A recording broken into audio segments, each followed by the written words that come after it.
Thank you for being here. I want you to turn to Matthew chapter 10. We're coming to the close of chapter 10. We're looking tonight at verse 40 and 42, 40 through 42. Matthew chapter 10, verse 40 down through verse 42. We've been working on this chapter for since 1985.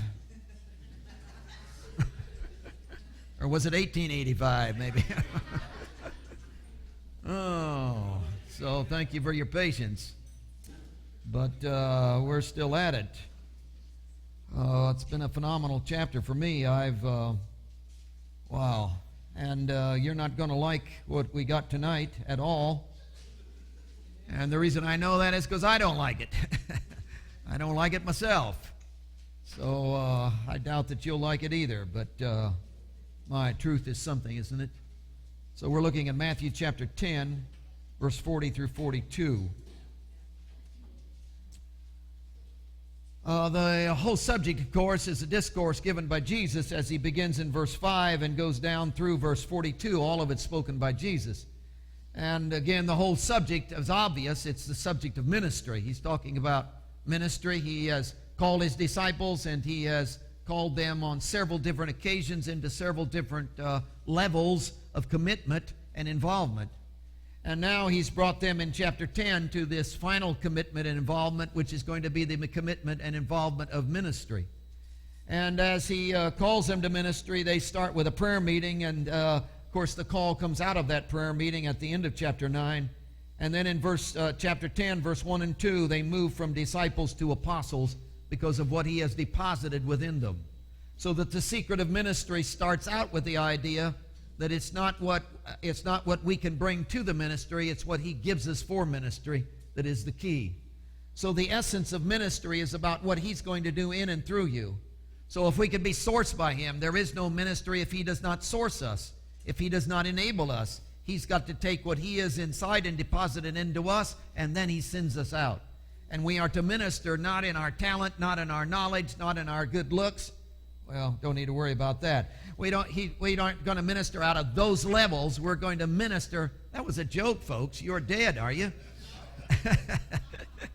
So you're not going to minister out of that level. We are going to minister out of the wonder of what he has deposited within us, which is himself. So what's going on in him is now going on in the disciples and is now going on in us, which is the key and the secret to the whole thing. Now he begins in verse 5 and goes clear down through into verse 23 and talks to us about the physical involvement of ministry. And in some ways, I wish you could quit right there, because the whole emphasis is about the physical aspect of ministry. He's very definite about that. As you walk through the verses, everything he talks about is physical. For instance, as you get down into verse 6, he tells them where to go, where to physically go and minister, which is really physical. And as you move into verse 8, he talks about physical activities of miracles, physical miracles that they are to do. In verse 9, he talks to them about physical provisions like gold and silver and copper in the money belt, what they're to take with them, how they're to provide for this ministry, which is all a focus on physical. In verse 10, he tells them what to wear and what they're going to eat and where it's going to come from. In verse 11, he talks about the city that they're going to and how they're to treat that city, and the household in verse 13. See, everything he's discussing up to this point is really focused on the physical aspect of ministry. So you would get the idea that we got to have a committee meeting. We need to plan this out. We got to get a strategy. We got to get all this physical stuff down. We got to get the right provisions. We've got to get the right supplies if we're going to minister. That ministry is about activities. So there's really a lot of physical involvement. That the call is to physically go. You cannot stay at home. You cannot say, well, I'll just pray and read my Bible. He's talking about physically get with the program. He's talking about, hey, this is not a lazy thing. This is not lean back. This is get out of your comfort zone. This is get with it. You cannot stand by and watch your world die and go to hell. You've got to move on the program. Get with it. He's really strong about the physical. In fact, in verse 16 down through verse 23, he describes the physical in terms of persecution. And we've discussed that so much that the persecution is wolves, sheep in the midst of wolves. He describes it down to, this is not, they're going to throw rotten eggs at you. It's way beyond that. In fact, as you move into verse 21, they will deliver you to death. So this is really serious. And it's all focused on the area of physical. Do not wear yourself out for your job. Wear yourself out for ministry. Now, your job may be your ministry. That's the way it should be. So the platform of your ministry is your job. But when you come home, don't be tired because you worked hard. Be tired because you ministered all day at your job. Amen. Whoa! So the whole thing is about ministry. That ministry is a physical activity. That you get up in the morning and go to your job for the sake of ministry. Oh, isn't God good? You get to make money too. Whoa! But that's not the motive. The motive is ministry. Ministry is the deal. So he is so physical, emphasizing the physical so strongly in those beginning verses, in that half of the passage. It's just really move it, get with it, pour yourself out. Physically go, physically get involved, physically do something in terms of ministry, physically act, get involved in the activities of ministry. What activities of ministry are you involved in? What things are you doing? How is your ministry going? You are to have a ministry. Get out of your comfort zone. Minister, he says. Activities of ministry. Focuses on the physical. Now, if that was all there was to it, we all would lean back and say, wow, this is about programming, this is about activities, and we're always downing that and talking about something else. He begins to move into that. And in verse 23, that is verse 24, he begins to move into the business of the spiritual sameness. The focus changes. It isn't that the physical isn't there. It certainly is. There is no faith without works is dead. Why? Because works by itself is dead without faith, and faith that doesn't act isn't faith at all. There is no faith that doesn't act. We talked in the class the other day. When you have faith in yourself, when you have confidence in yourself, when you have faith and you're secure in yourself, you don't sit in a corner and whimper and whine. Hey, you go for it. You got confidence. Hey, I can do this. Why? You got faith in yourself, and you act. Faith always acts. If it isn't acting, it isn't faith. Faith is always on the move. Faith is always spilling out. There is no faith that is in the corner all by itself doing nothing.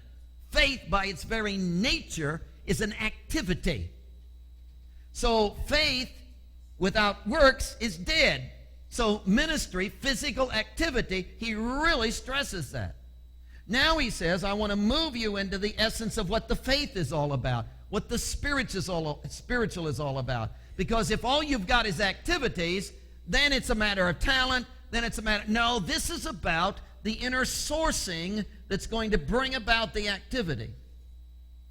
He can get more done in 15 seconds than you can get done in 15 years. You can work your fingers to the bone and get nowhere, but when it's sourced by him, something takes place that's beyond. Because this is not about ceremonies, physical activity. This is not about performance level. This is about the energy, the flow, the internal spiritual essence of the ministry within the activity. The activity is there. We're not against that. The activity is spilling out. We're not against that. But if the spiritual flow is not there, there is no ministry. Ministry without spiritual flow is not ministry. It's activity. And I don't need another thing to do. So why would I want another activity that didn't contribute? I want every ounce of energy, every movement of the physical, every activity to be empowered empowered with the spiritual source that'll literally shake and move my world. I don't want to waste any of my energy, not 1 second of my time, in the foolishness of just activity. He says, let's come back to the spiritual.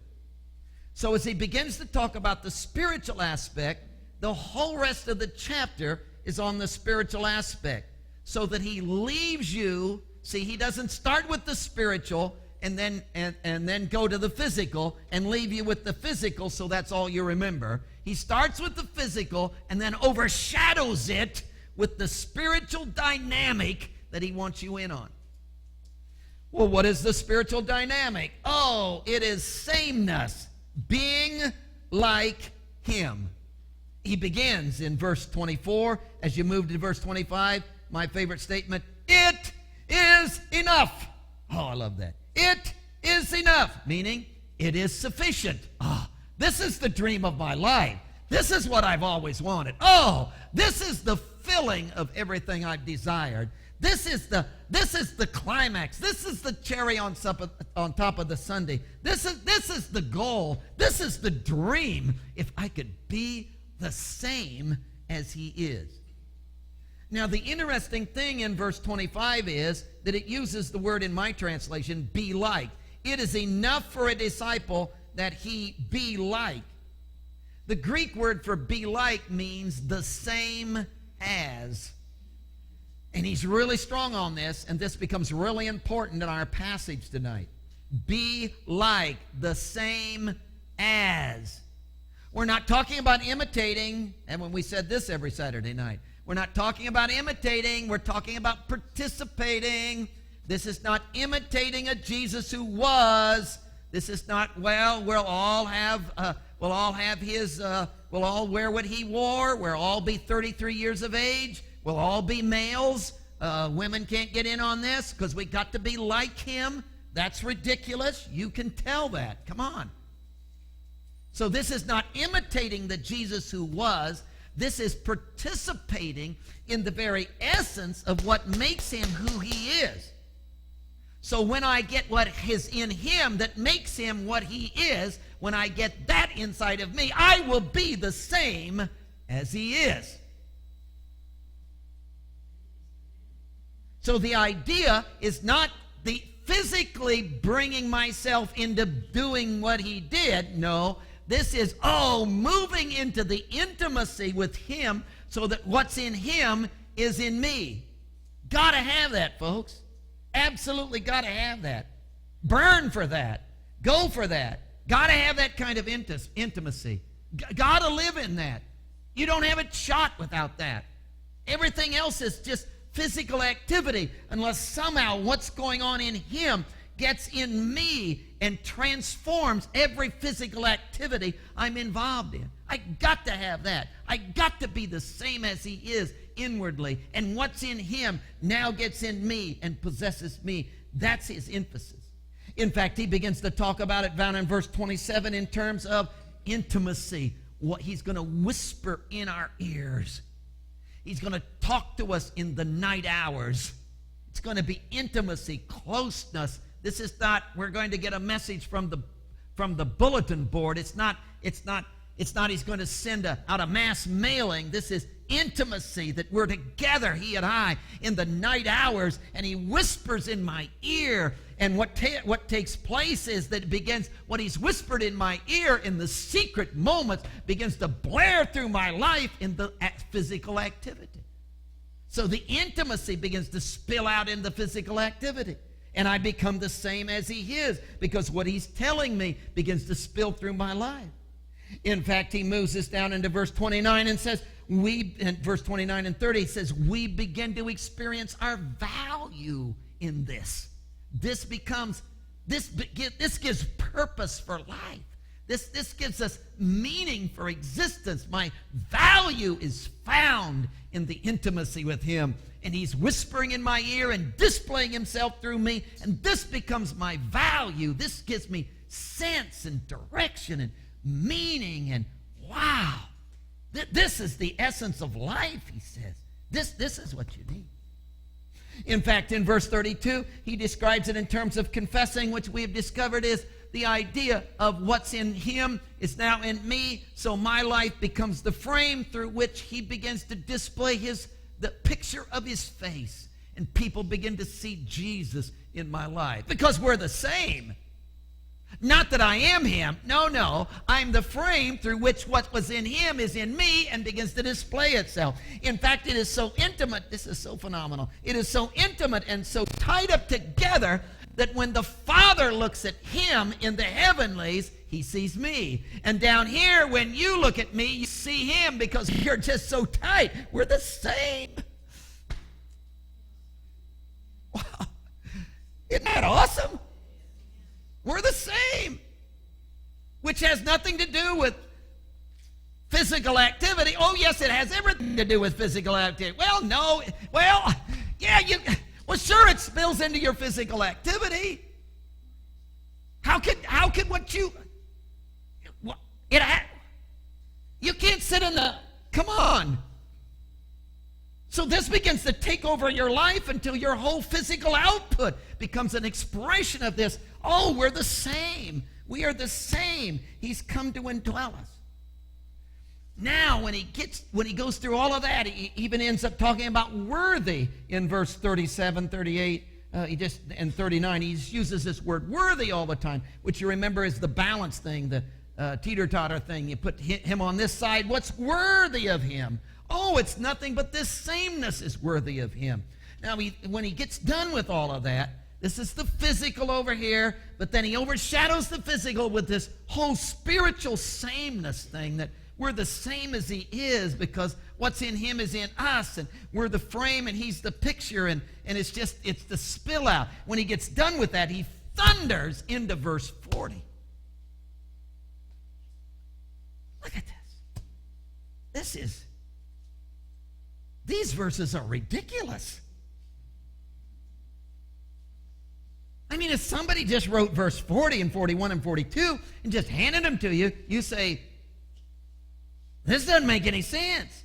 You've got to see it in the flow of the whole thing. So down in verse 40, and he says, he who receives you receives me. And he who receives me receives him who sent me. He who receives a prophet in the name of a prophet shall receive a prophet's reward. And he who receives a righteous man in the name of a righteous man shall receive a righteous man's reward. And whoever gives one of these little ones only a cup of cold water in the name of a disciple, assuredly I say to you, he shall by no means lose his reward. Isn't that ridiculous? Let me try to analyze this with you a little bit. This is off the wall. Verse 40. First of all, the response of the heart. Look at verse 40. He who receives you receives me. He who receives me receives him who sent me. He who receives a prophet in the name of a prophet shall receive a prophet's reward. He who receives a righteous man in the name of the righteous man shall receive a righteous man's reward. Now, what do you think is the most important word in verse 40 and 41? It's used 8 times. Receives. Duh! How could you miss that one? You wouldn't even have to saturate 15 seconds to get that. That everything in verse 40 and 41 has to do about this receiving thing. It's the Greek word degomai. It's used 8 times in 2 verses. In fact, it is so important in the verse that everything hangs around the idea of receiving. In fact, it's used 56 times in the New Testament, and every single time it's used, the subject is always a person. It's always a person who's receiving. In other words, animals don't receive. Objects don't receive. Not this word. Well, a dog can receive, I understand that. But not this word. This word is never used like that. This word is used exclusively for the human race, the human person. Persons receive. Persons receive. Always used for that. That's really significant. Again, not animals and not objects. So what you're dealing with is the receiving of an individual is receiving, which is describing the attitude and the characteristic and the inward motive and the inward desire of the person himself. The word take in our language, at least in my mind, doesn't fit this. Take has the idea of I'm initiating it. I'm strong-arming it. I'm pushing you aside and getting it. Take. That's not this word. This word is laid back. This word is openness. This word is my hands are extended. This is hey, I'm ready. This is I'm just receiving. 4 strong men walk down the aisle. The pastor prays, we're going to take an offering. They take the plates, come to you, stick it under your nose, wait, look you in the eye. This is taking an offering. That's different than 2 puny guys like me coming along just kind of looking at the floor and passing the plate. See, in our church, we receive offerings. We don't take them. That's this word. We on track here? That's this word right here. Who is it that learns in school? It's the one it's the student who's sitting on the edge of his seat. It's the student who's wide awake. It's the student who's open and receiving. Someone said to me this week, and I've heard this all my life, you can lead a horse to water, but you can't make him drink. This is about openness. This is about receiving. This is about here I am. That's this word, this idea of receive. It's being given to us. We're just open. That's the characteristic. That defines, ladies and gentlemen, that word in verse 40, this idea of receive, defines Christianity. It is so linked. We are so linked with him. We have received, and in receiving who he is, we have become the same as he is. And this sameness is so tight. This receiving is so deep. This intimacy that comes out of this receiving is so dynamic that we become the exact same as he is, so that the way you treat me is the way you treat him. He says, did you read it? He who receives me, he who receives you, receives me. Why? Because we're the same. I'm not him. No, we understand that. You're not him. We understand that. But you are so full of him. You're the frame. He's the picture. And you are so intimate with him, and you have become so filled with him, so that what's in him is now in you, and what's in you is now in him. And the two of you have become so ingrained together in the wonder of that thing, of the intimacy of the person. You've become so intimate with him that there's no way to touch you without touching him. And what you do to him, you've done to me. What you've done to him, you do to me, in the intimacy of that. Think of the tightness of that thing. Do you see that then this whole thing is a sourcing issue? That what's in him and sourcing him and makes him who he is has now come to be in me and is sourcing me, remaking his life in me. So that we have literally become the same, and he is sourcing me. So it is not my message, it is his message. It's not my activity, it's his activity. It's not my actions, it's his actions. It's not my thought process. It's take him away from me, and I'm back to hate, and I'm back to just being me. I don't want to be me. I want to be him.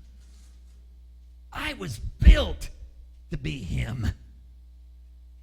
You understand when I say that, I'm not talking about you become Jesus. Come on, I'm talking about you don't become God. I understand that. Although maybe you think you are. But anyhow, we're not God. We understand that. But in the intimacy of his person, in the oneness, he sources me to a whole new level. Folks, it's the only chance we got to love. It's the only chance we've got to forgive. It's the only chance we've got to be redemptive. It's the only chance we've got to reach out to his community. It's the only chance you've got for patience.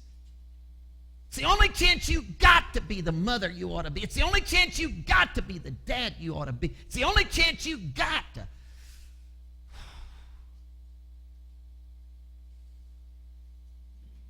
We're the same, he said. And it comes from this open heart, the response of the heart.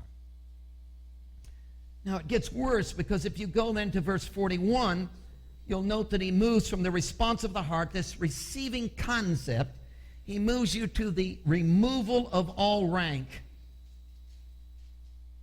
Think about this. He who receives a prophet. Oh, the prophet comes. Whoa. How could I relate this to you?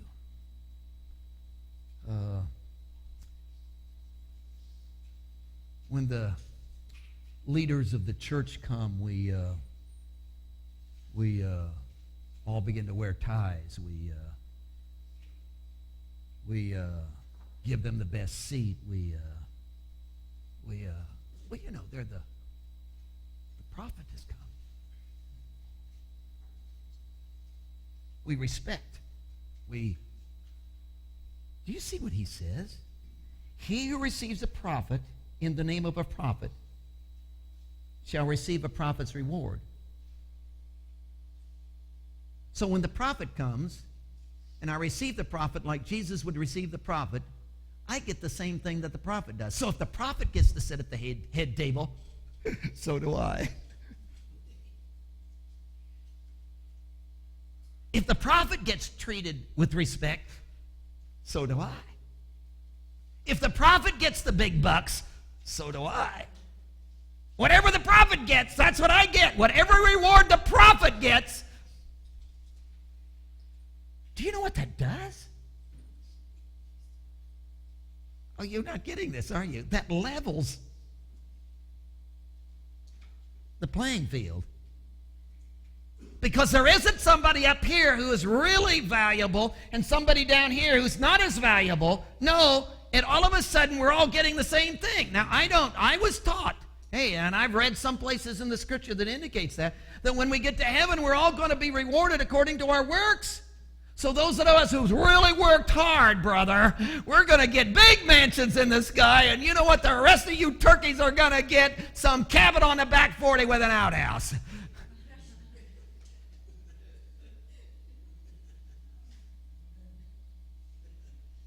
This changes all of that.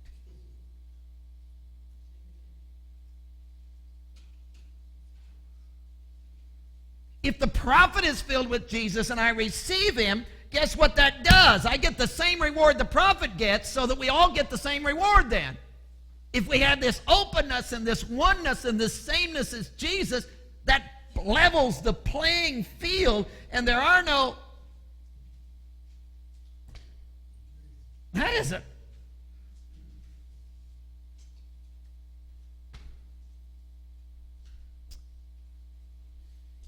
I'm the pastor. One of the things a pastor ought to have. I mean, come on. He ought to have his own parking spot by the front door.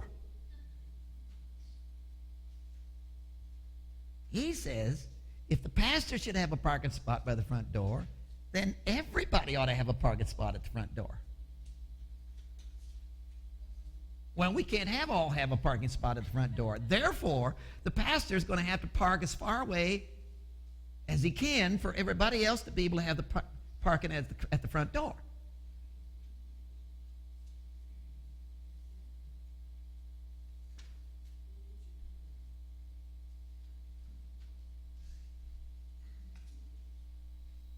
So whatever rank you think you are, suddenly it's all been leveled. And if you say, well, I'm not up here, I'm way down here. Oh, no, you're not. And suddenly he's put us all on the... So what I expect out of you is what I have to expect out of me. And what's required of me is required of you.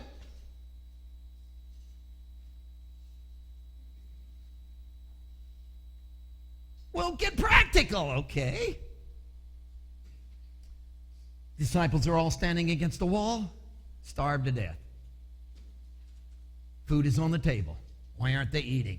Well, they can't. Nobody, no servant at the door to wash the feet.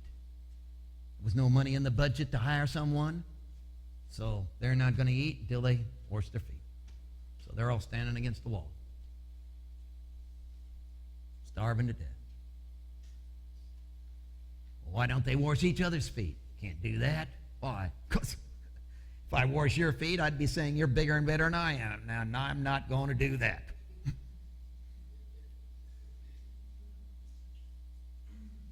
Jesus walks in, doesn't have to pray about it, doesn't have to search the scriptures, strips himself, girds his loins with a towel, gets a bowl, washes feet.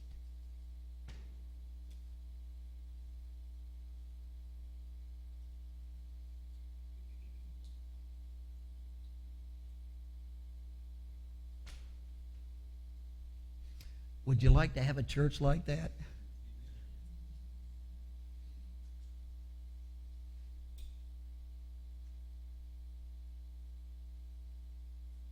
Where we didn't guard our turf?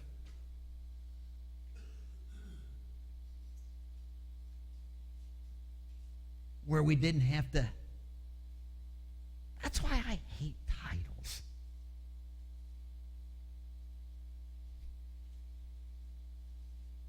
Where we could just be the same as he is. And when I'm the same as he is, suddenly we're all on the same level. Because when we receive the guy who's up here, we are brought up here and brought on the same, we get the same. Phenomenal, isn't it? That's what he's talking about. Jesus was so strong on this. Look at Matthew chapter 20. You'd think, wow. Matthew chapter 20. Go down to verse 20. The mother of Zebedee's sons, chapter 20, verse 20. The mother of Zebedee's sons came to him with her sons.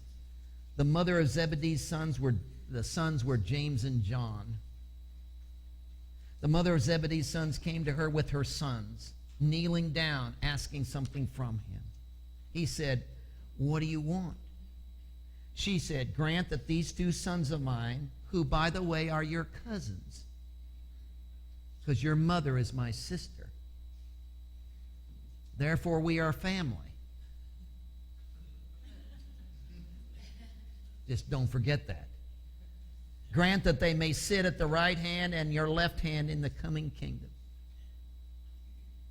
Jesus gives them a little discourse. And look at verse 24. When the 10 heard it, they were greatly displeased with the two brothers. What? The reason they're so mad is because they didn't think of it first.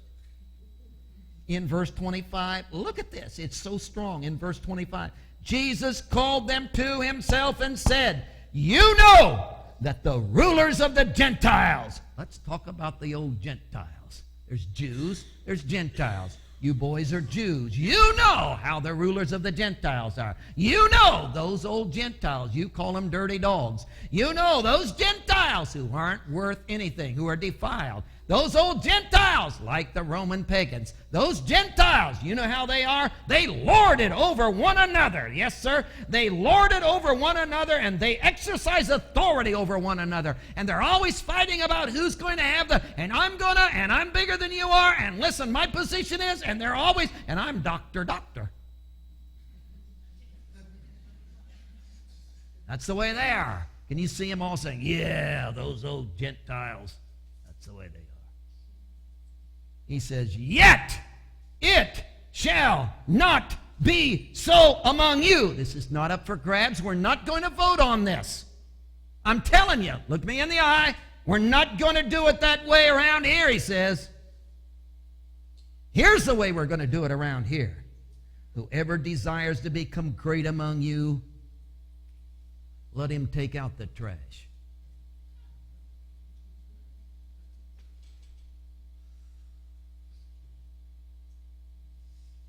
That's what he says.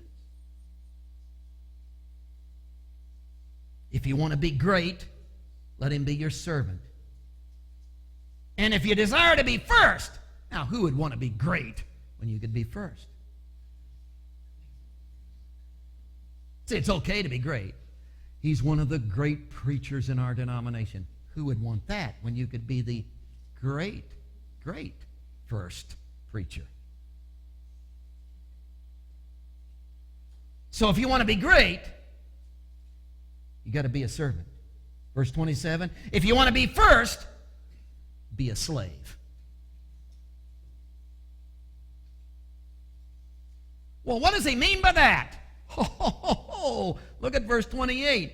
Just as in the exact same, you want to be like me? Just as in the same manner as the Son of Man did not come to be served, but to serve and to give his life a ransom for many.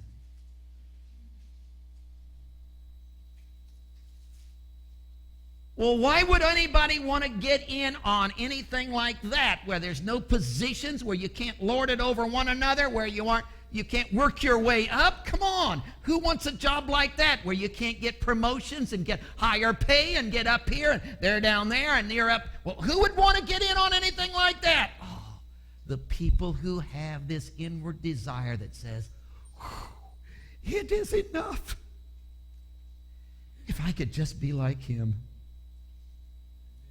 If what's in Jesus could just be in me. And I could become the frame through which he, if that could happen.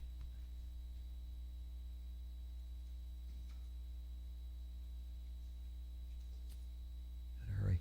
Look at the, back to chapter 10. He says, let me tell you, not only is it a removal of all ranks, this openness, this receiving, this, oh, here I am, this, I'm receiving all that he is in all of me, so I'm becoming like him. What does that cause? It's removal of all rank. Secondly, it's the reward of the service. Now, you know, as you move down in verse 41 and 42, he talks about rewards. For instance, and he who receives a righteous man in the name of a righteous man shall receive a righteous man's reward. And whoever gives one of these little ones only a cup of cold water in the name of a disciple, assuredly I say to you, he shall no more lose his reward. We place value on service. You go to a restaurant, you sit down, there's only one of you. You pay 15% tip. That's a reward for service. $1.50 because the meal costs $10. But if there's 10 of you, the service is greater. So you increase the reward. Because the bill is more. It was like $200.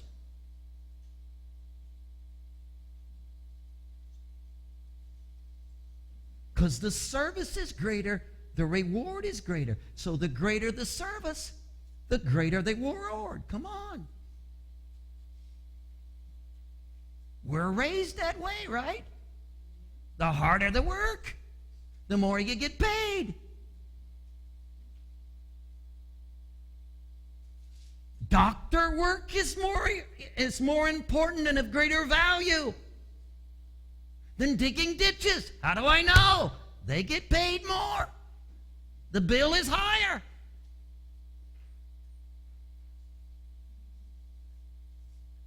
That's the way we operate.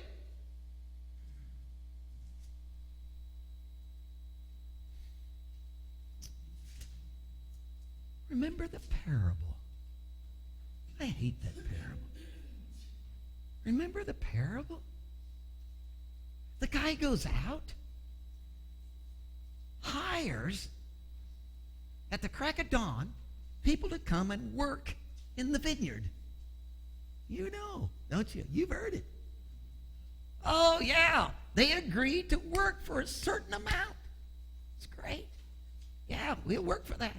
They work all day long. I'm talking 10 hours. I'm talking picking those stinking grapes. I'm talking their hands are raw. Their gloves are soaked. Their bodies are, they're sweaty. They didn't, this is hard. My word, they worked all day long. All throughout the day, he hired people. In fact, an hour before quitting time, can you believe it? He hired these guys. These guys came down to the vineyard. When they got to the vineyard, well, where's my gloves? Oh, here. And then, where's my bucket? And then they got the bucket. And, well, where am I supposed to pick grapes at? Well, over there. Finally, when they got there, time to quit. They didn't even get stains on their gloves.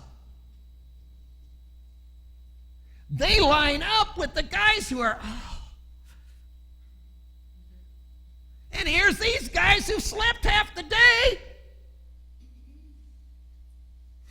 He pays them the same. Everything that's within me says that's not right. That is not fair.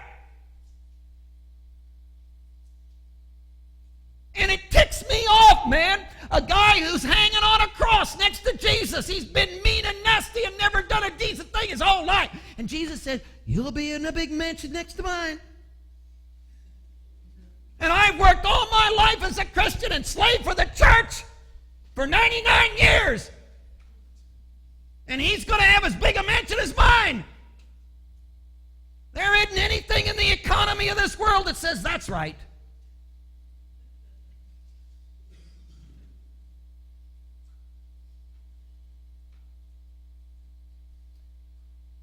Why do I feel that way?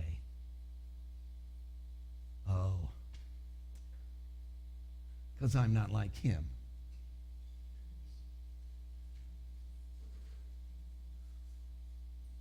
I'm not like him. I'm self-sourced. I'm stuck on rewards. People don't appreciate me. That's why we don't have bulletins here, because you'll probably spell my name wrong, and then I'll get mad.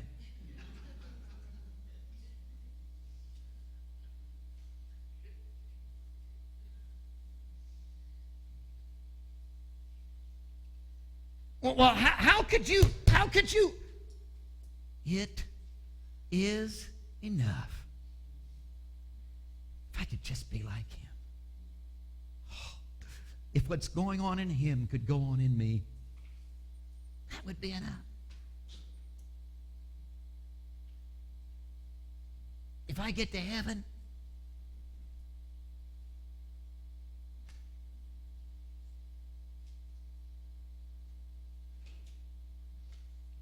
it's him. It isn't rewards. What do you...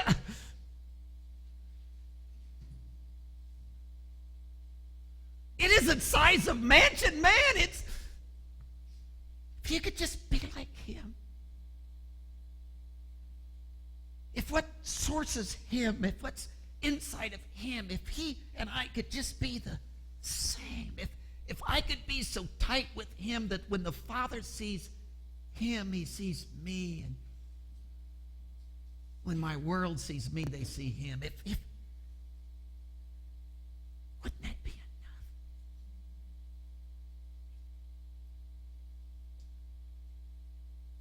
How do you get there? Receive. Open.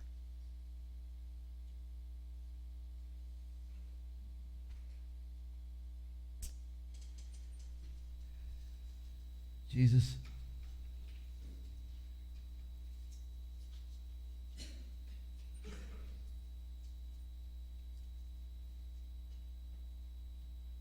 I got to get this concept in my head. You got to drive this into my heart. You got to cause me to feel this, see this, grab this.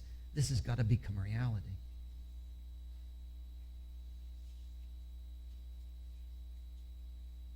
The guy who preaches the sermon isn't any higher than the guy who mops the floor.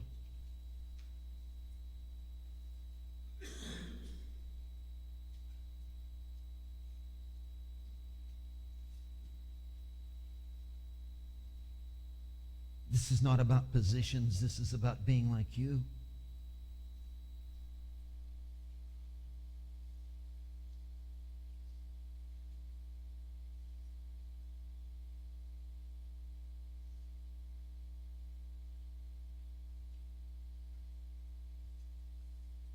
Could you take every one of us tonight and could you let the creative life of the Spirit of God so permeate us that we're all on the same level? All get the same reward. And what we're after is just to be like you.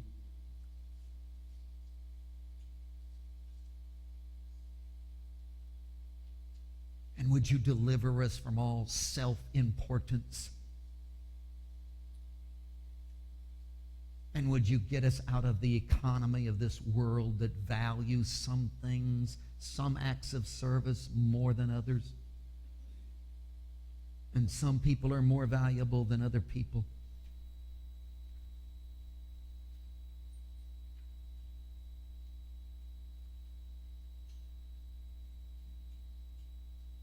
And God, I don't see any way for that to happen in my life unless I'm open to receive your mind, to think like you think, to feel like you feel,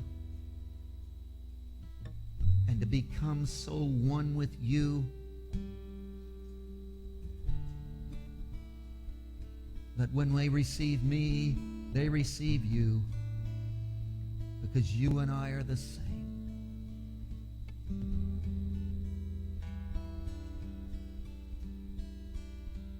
Please, please, please make that so in my life.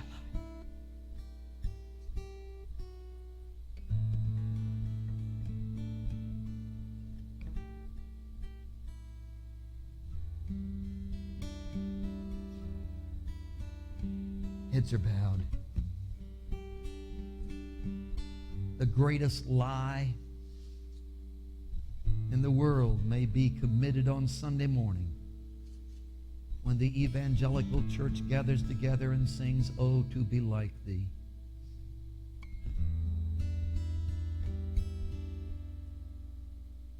Are we a people who want to be like him? And do we want it bad enough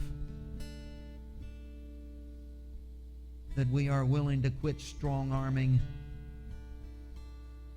demanding, and we are willing to collapse, open, receive?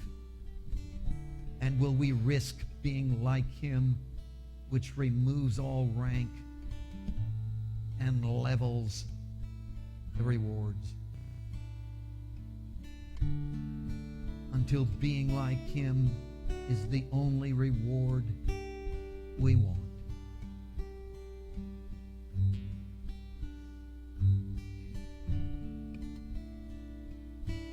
Do you want to be like him?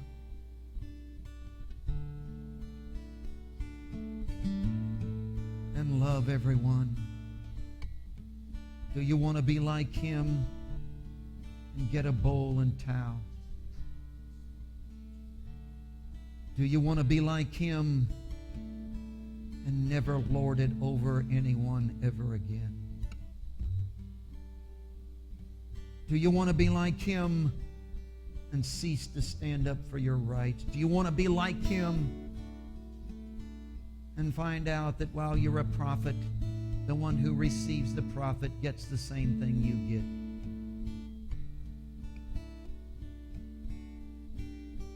and you're glad of it.